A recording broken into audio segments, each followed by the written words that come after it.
Good evening and welcome to my favorite listeners to The Dreaming Prophet. Tonight we're dedicated to bringing you the truth that the upright ape was never meant to know. But please be informed that The Dreaming Prophet takes no legal liabilities for explosions, implosions, emotional breakdowns, or existential crises that result from hearing the false god's name spoken aloud. If you are concerned, please contact your doctor and rest assured that Course Insurance is always offering free talk therapy at all hours of the night and day. So lean back in your chair, relax, and remember, we speak as one as you listen to tonight's show. My name is Lavanya. And I'm Astro. And we'll be your host for tonight. This is a Blackout Club show for Blackout Club players with no speculation, all lore, and a focus on the known facts. Our topic of the day today is the Daimons. We'll be talking about the Daimons' spheres of influence and what they're like in the game. So our content warnings for today are the same as they are for every episode, so we'll start off with that. There is the warning of general horror and the discussion of children being harmed, kidnapped, and occasionally murdered. Specific to this episode is the mention of the Cull, which is a historical genocide that occurred in Red Acre, in which the Idare's hosts were hunted down and killed. As always, the friendly reminder is that The Dreaming Prophet is a spoiler-heavy show dedicated to discussing lore. If you are looking forward to finding out this information in-game, then exit out now because we're about to rip into all of it.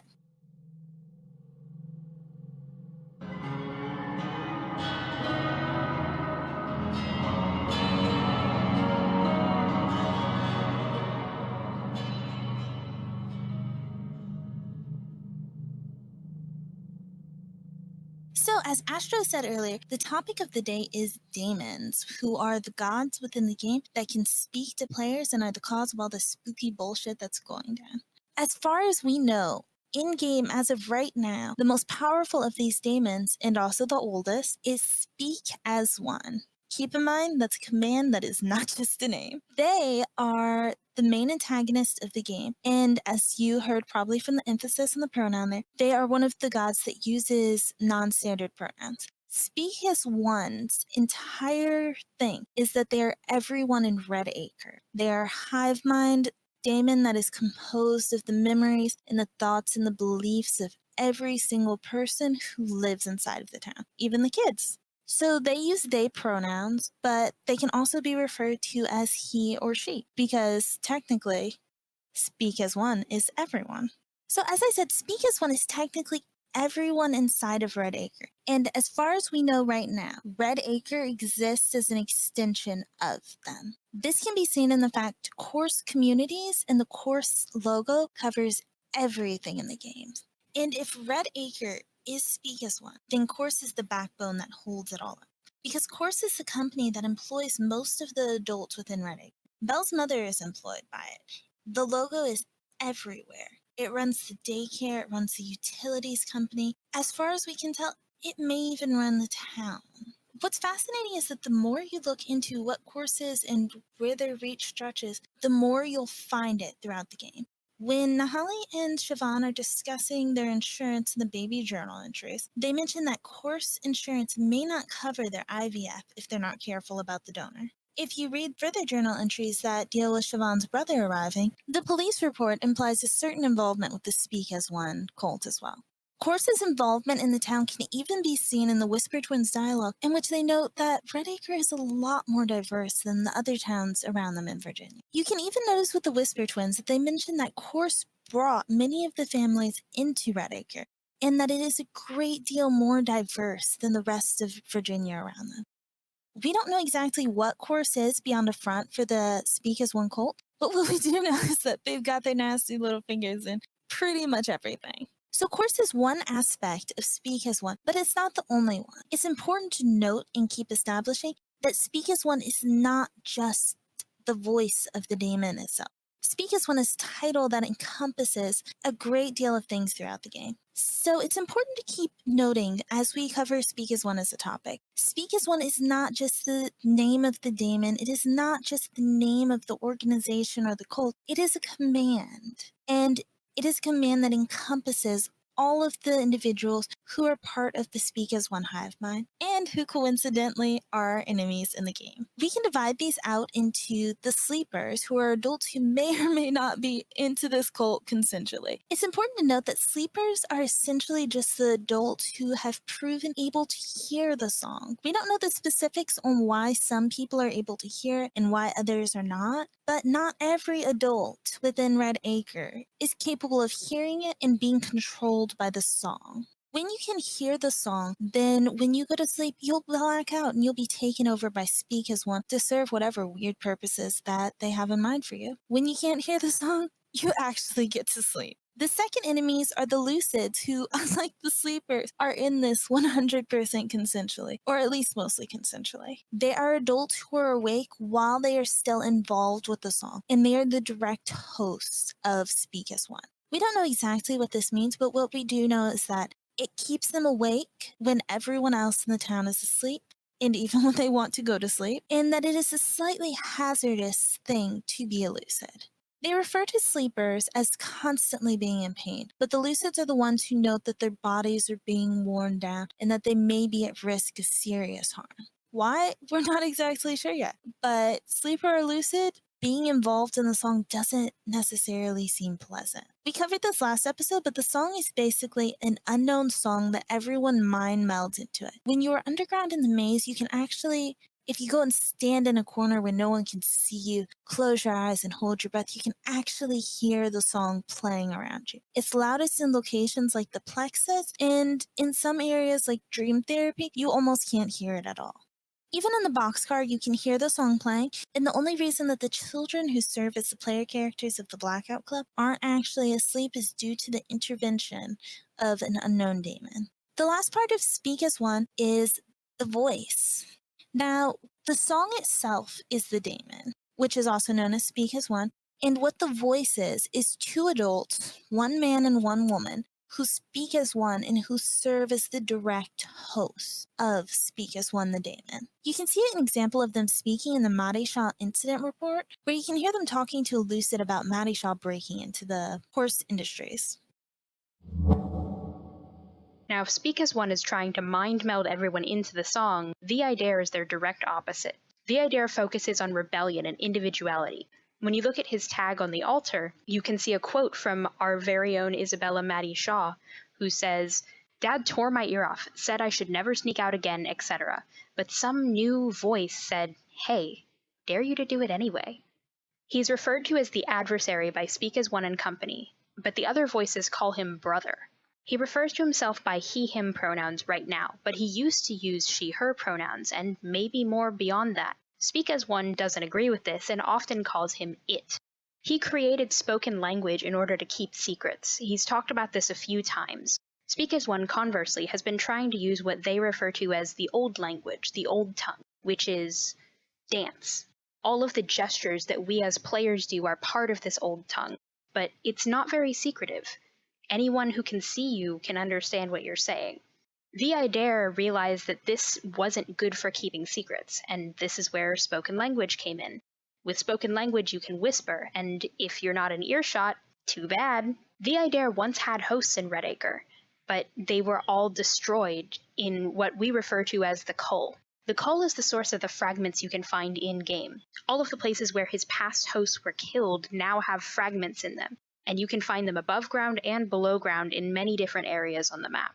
We have confirmed that at least one of the murders in the Cull was covered up and made to look like a suicide. However, we know that isn't true. The cult directly targeted these people and tried to get them out of the way. After this event, the Idare was shattered. He was very weakened. The Idare has said in Godtalks that his fragments are essentially to him as Speak as One's watchers are to them. Through his fragments, he can remember select things that those hosts choose to share with him. The Idare has spoken in a few dreams, but you may not have realized that you've heard him. He originally only spoke backwards. The audio had to be recorded and reversed to understand what he was saying. And although he has spoken in dreams a few times, he's been significantly more active in God encounters throughout the game. Alright, and that leads us into the second best god of all, Die for You. The first and most important thing to know about Daifryu is that he is the daemon of martyrdom. He focuses heavily on sacrifice to the detriment of literally everything else. The idea wants you to survive and be rebellious and be yourself. Speak as one wants you to conform at all costs and stop being such a little fucking individual. All of the gods have their own motivations and their own desires in this game that they are trying to push to be satisfied, but Daifryu is the only demon whose focus is entirely on the play. It makes him pretty unique. Unfortunately, this is not necessarily great for the player. What we've heard of Daifryu from the other daemons so far has largely been focused on the fact that Daifryu runs hard with his hosts and with his followers. While he's one of the friendliest of the gods, and he is super interested in helping players find and pursue their passions, the problem comes towards the end of that. Like any good monkey's paw, Daifryu will support you to the very end, hard emphasis on the end, because when push comes to shove, if you're not willing to die for your ideals, he's just not that into it. Daifryu is one of the gods that has been the most verbal in dreams, and in his dreams, he's constantly coaxing and pushing and cajoling players towards what they're passionate for and what they're passionate enough to die for. Daifryu ultimately wants you to die. Martyrdom is his province, and it doesn't matter what it's for. It can be for your friends, for your parents, for preserving the sanctity of your individuality in the face of this cold, cruel, conformist world. It could be for your shoes. He doesn't care as long as you're willing to go out there and get shot for it. According to the other gods, Daifryu's followers burn out quickly and they burn out hard. But some would say that's perfectly fine. The Adir's followers also die frequently, and SAO's followers live forever. But Daifryu's followers, when they die, they're always here to make a point. Dance for Us was once named Dance for Me when she was more selfish, as she says in a dream. On the altar, her featured quote says, "I guess it wants thrills, woke up still buzzed or eyes like black holes. Bite marks all over me, but yo, I had $2,000 in my gym shorts." That's from SC Ryder. Her hosts have been caught dancing in the woods and attracting attention from sleepers, which then gets passed on to the lucids, and then to the voice. We can see this in the dancing sickness log in the journals. Gwen also notes that if you follow Dance for Us, someone should tell her to chill the fuck out just a little bit. Back in the beta period, she had a period of time where she issued a challenge to players asking them to bring her music, and some of them did. As a result, all players in the game now have the gesture, the gift of dance. Interestingly, her time in the limelight has not yet ended. Her symbol is being used in the recent dance recording mission, though circumstances around this are unknown at the time. We don't know who's placing it there, or why, or what it actually does to the sleepers that step into it. But after they step on the symbol, they're compelled to dance, even to the detriment of their health, possibly even to death. More on this after a word from our sponsors. Do you want to make more money? Of course you do. So call this number back to find out how easy it is to train right here in Red Acre for a better career. With Chorus, dozens of men and women have doubled their salaries without batting an eye, literally. Starting your Chorus career is so easy that you can and will be doing it in your sleep. Choose from duties like composition, construction, dance performance, secretarial work, childcare, and more. Make this important call right now. So, now that we're back from our commercial break, I'm excited to say that tonight on The Dreaming Prophet, we are having the first of what may be many exciting guest features. So to wrap up our Daemon discourse, or to start some new ones, we are going to introduce two exciting new people to the podcast for this episode. The first of these people is Archer. Say hi, Archer. Hello, hello, hello. My name is Archer, and I have been invited to come and talk about some of the gods here on this podcast. And let me tell you, I have a lot to say. First of all, it's going to be like, the measure cuts, and then my personal favorite, the eighth god, which let me tell you about the eighth god. He is hands down one of the most fantastic, best gods that you can all... I'm Xaviul, master of sarcasm and sacrifice. Wow. We're just gonna move on. Rude. All right, so since I guess we're not going to go on about the eighth god here, let's go ahead and start off with the measure cuts. The measure cuts is a really interesting god to talk about. Some of his main themes is precision and knowledge and skepticism. The measure cuts is very commonly associated with science, especially with his themes of knowledge and precision. This fits in pretty well with him. However, he has actually been around since before the advent of science itself. Back in the olden days, he actually used to be a goddess of blacksmithing, which makes me believe that he is less associated with science and a lot more with the precision that comes with creating things out of metal and creation in general, and the knowledge that comes with that. He also helped invent the swirly, if you know what I mean. Get out, bully. Right now, his current host cannot be shoved into a toilet and swirlied because his host is dead. His current host actually is a scientist who used to study the voices and refused to host the measure cuts until he died because he did not want the measure cuts in his head to influence and potentially bias his work. The measure cuts actually respected him heavily for his dedication to his research. So he was pretty okay with this. Another thing that plays into his precision as well is that he actually dislikes slang. In one of the public dreams that is out there in the game, he actually gets very, very angry when a user uses slang at him. You know, saying like, oh, you're so chill or chill out. And the measure cuts just hates it. Says he's gonna vomit in his mouth because he's a dramatic person. I don't know why you would say that. Like, disgusting. Absolutely disgusting. So he is not a fan of slang and prefers words that are more precise, that do not have double meanings. With TMC's interactions with the other gods, he actually used to be quite close with Speak as One, and has confirmed that he has worked with Speak as One to create the experiment currently going on in Redacre. This experiment, we still don't have a lot of information on it, but after the measure cut helped set everything up, Speak as One then ousted them from Redacre, and now he's no longer allowed around. With his relationship with the Idare, that's also another point of interest. The Idare, when he was first shattered, a lot of the gods stood by, and the measure cuts was one of them, from what the Idare had said to me once in an encounter. In some current dreams that have been distributed out to various players, it seems to be that the measure cuts actually regrets this. The measure cuts also one of the only gods that has not had an in-person voice encounter with a player. The measure cuts is also one of the only gods to voice contempt for the fact that he has to rely on children as hosts, especially in this upcoming war that he has mentioned in a dream asking if a world war has happened in this universe. He said that that is not the war that we should be worrying about. In Her Teeth is also similarly taking a somewhat scientific approach, but not to the same things that the measure cuts is studying.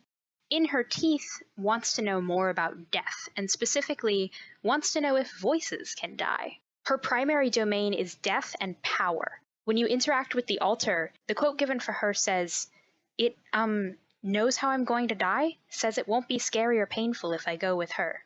From A. Mokel.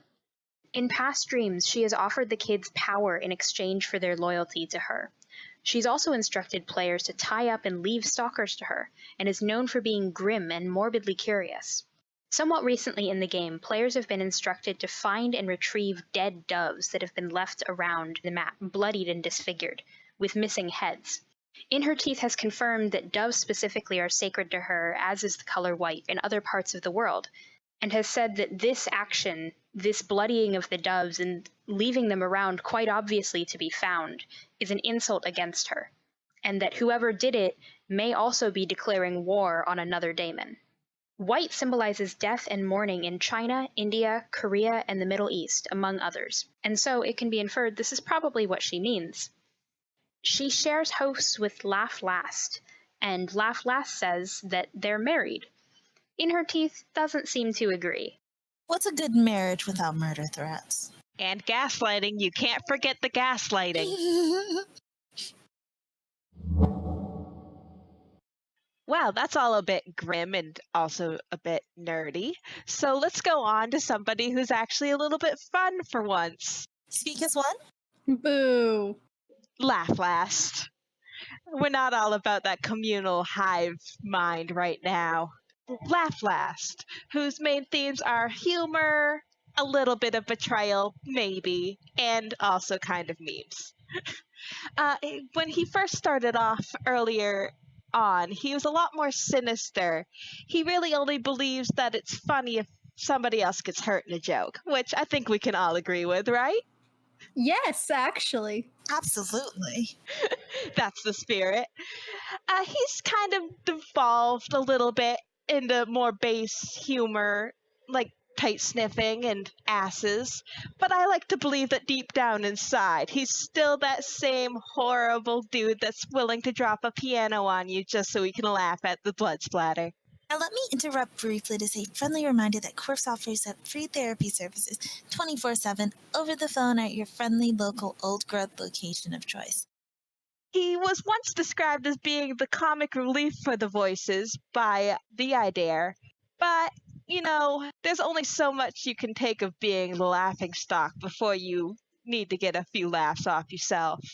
He has claimed that In Her Teeth is his wife. In Her Teeth, you know, seems to have a little bit of problem with that and makes some untoward claims that Laugh Last might have led her astray in her beliefs and her domains and all that. But I like to believe that she's just confused. Who really wants to listen to her anyway? And while we're on the topic of untoward comments towards Laugh Last, the idea claims that once upon a time Laugh Last betrayed him and might have maybe led to the shattering. Laugh Last claims that all he really did was stick out a leg back when the idea was a holier-than-thou little speak-as-one light gallivanting around to play rebel. I mean, there's probably still some bitter feelings there, but it's probably mutual. It's a shame that we'll never speak to Laughs Last to find out. Wow! He is just very busy right now, and he will get to me in his own time, but I'm sure he's like, I'm number one on the list. Shall I tell you about which list you're on? The sacrifice list? Yes, to Murder God. Ugh. Do we really have to give him a section? Yes, we do. I'm sorry, there's just no... He's not on the table. It's really like he's not a Daemon at all. Listen. Listen. Listen. You're gonna get eaten. We're feeding every mouth at the table so they don't eat us. Yeah, but he's like the dog underneath the table begging for scraps. Whoa! Do you hate animals? So about a list that I think you're on here, let's talk about Murder God, or as he's most likely known as, is the eighth god. He's a god dedicated to ambition, blood sport, strength, and competition. Rabies. No, not rabies. But guess what list you're always at the top of, Xaviul? The leaderboard, and stalkers caught. And guess what the eighth god really likes? He likes strength. He likes ambition. He likes competition. The murder god has a huge interest in people who show ambition, strength, and competition. He's only very recently revealed himself to us in the form of a couple of god talks with some select players. However, it turns out through the discovery of some people transcripting old dreams is that he has been around for much longer. He just hasn't spoken up this entire time. So he has definitely been lurking there, watching us, keeping an eye on the things that we have been doing. When he has talked to players, he has talked about like hunting and hunting them and their inner strength. In some of his dreams, he's also talked about eating the quick, the special, and the strong. So he wants to find people who he thinks are good, or perhaps even the best of the best, and then he wants to consume them and make them part of himself. This is also confirmed by Speak as One and the I Dare in some of their talks they've had with players. Speak as One himself has told me in an encounter that the eighth god considers himself a gourmet. Really puts the gore in gourmet, huh? Am I right? No, you're not right. Get out.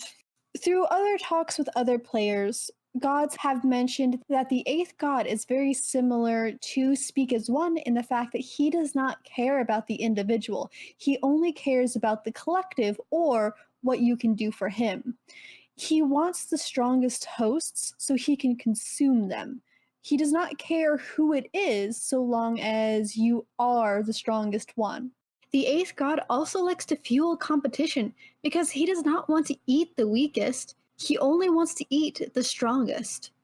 Speaking more on his food tastes, the eighth god does not actually think that Speak as One or the I Dare are good enough to eat. This was stated to a player from the I Dare during an encounter where they asked the I Dare about the eighth god's relationship with Speak as One, where the I Dare then proceeded to say that the eighth god is not interested in eating Speak as One simply because he does not think that they are strong enough for him to even bother hunting.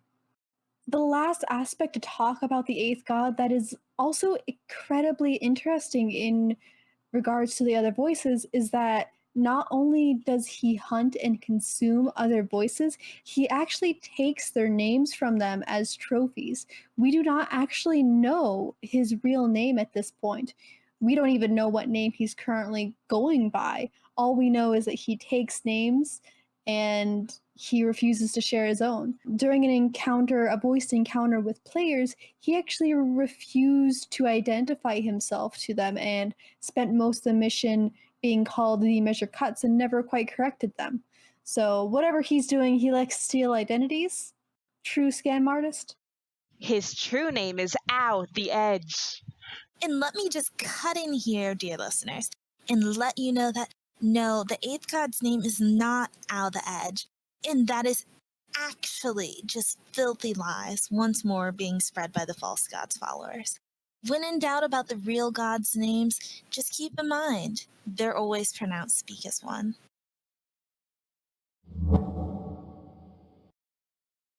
So with that in mind, let's discuss the other daemons that appear in the game, or appear in mentions, not in actual physical form. Even though there's only 7 daemons on the sacrifice board, there's infinitely more out there. Some are named, but the majority of them are not, such as the unknown daemon who helped the idea create spoken language all the way back in the days when humans were still in caves and painting pictures on the walls. Along with there being other daemons out there, it's interesting to note that the way that daemons work is that they are defined by their names. So whenever their names change or their followers start changing their views of the daemon changes, sometimes to the point that they just become an entirely new person. Speak as One has mentioned in a talk that there are numerous versions of them that exist outside of Red Acre, and Red Acre is one of the only places that is free of these bootleg copies. Viadir has mentioned the same thing, roughly, in a different talk. With Speak as One, they referred to bootlegs and inferior copies and knockoffs that just didn't make sense. But the idea was more explicit. He said that not only are there other versions of him running around outside of Red Acre, but there are other versions that are still explicitly him, older versions. Well, speaking of that unknown god, it was actually confirmed with the idea to me in a chat last night that he created the word with an older version of himself, a previous name that splintered off from him. And the idea gets even more interesting, because not only is he the only god who has been noted to interact with an older version of himself, but he is also, along with Speak as One of the only gods known to have fragmented himself. The idea is fragmented, both in the sense that his name was torn into shreds and he was nearly destroyed in the process, but he was also fragmented in the sense that every child who speaks to the idea is not speaking to one overwhelming entity in the way that you are with Speak as One. Instead, you're speaking to an individual facet of the idea. When you die, if you become a fragment, that specific instance of the idea is the one who holds all of the memories of your interactions and keeps track of what you're doing. When you die, that version of the idea is embedded into the fragment, and then it can be reabsorbed into the whole. There is one more mysterious other daemon to talk about, which is, for lack of a better name, Chase the Sun. Viader has confirmed briefly in a god encounter that the gesture Chase the Sun is the name of an old god. An old missing god, a fallen sibling, he says. Although he doesn't know where Chase the Sun went, we do know that names have power, and the fact that we have this daemon's name may be something worth looking at in the future.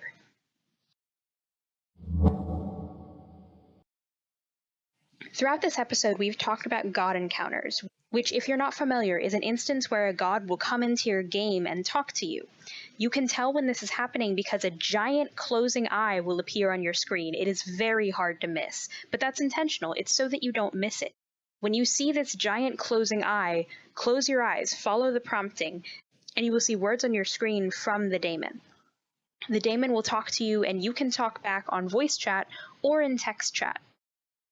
So god encounters are very exciting, and players are usually pretty delighted when they get them. There are a couple of rules of etiquette that you should keep in mind when you're having a god encounter, just to make sure that everyone in your game is still having fun. If you're unsure who you're talking to, first of all, you can always ask. Viader and SAO both speak in all caps. Other daemons may or may not, because we haven't seen them in text before.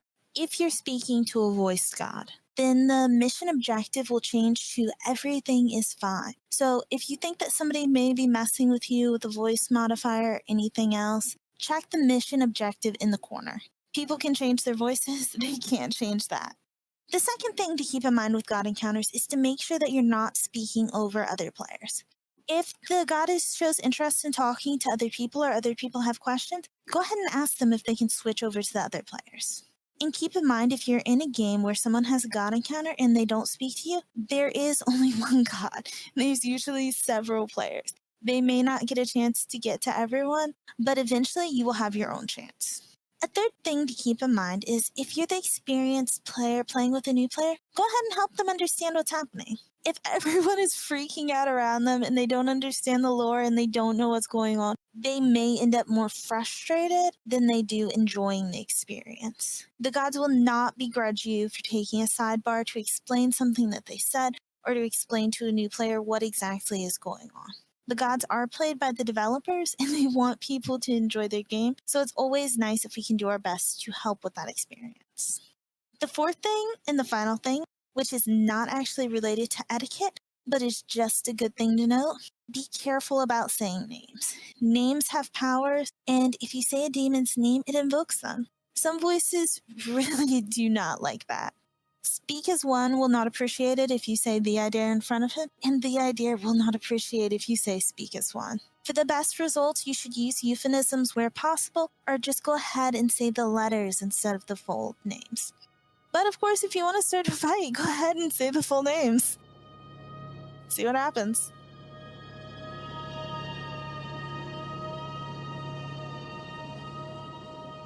The Blackout Club is made by Question Games. Our advertising director is Bellamy. Our transcript is by Lavanya. Audio editing is by me, Astro. Archer was our guest host.